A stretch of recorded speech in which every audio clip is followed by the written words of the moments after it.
So what's up? So I found out that there was that Catholic school church that mocked the Native Americans over the weekend. Come to find out, them turkeys been rocking blackface too, and they've been doing this for years. So come to find out, they've been some skinhead haters, and of course I knew it was gonna kind of go hand in hand. I'm never shocked or surprised because you got to figure that if it's one thing, it's bound to be three or four others, and you know that they are going to have something against African Americans. So this was kind of par for the course.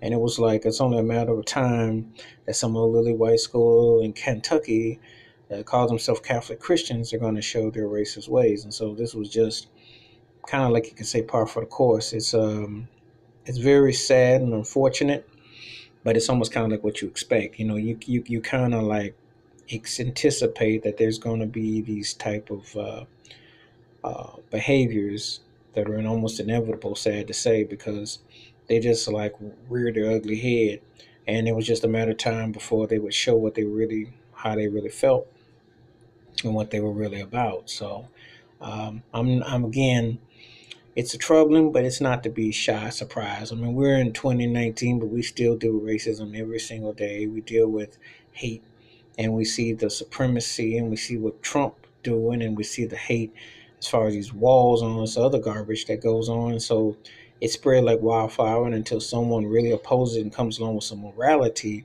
and some dignity, this becomes the law of the land, unfortunate to say. So it's very troubling, but not shocking or surprising. You know, you just get through acknowledging what Dr. Martin Luther King Jr. was about, and then you're inundated.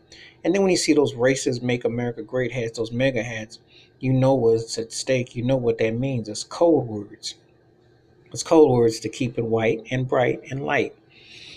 And it's also code words to, like, if you don't conform, you don't belong. That's basically what the proposition and what's being put, so forth. So once you can read between the lines, you understand what's being said and how it's done, and so on and so forth. So um, it's very important to maintain an understanding and to keep your mindset to it to the point, because it can be very psychologically jarring. And so um, that's my take about finding about those cats, what those guys were doing.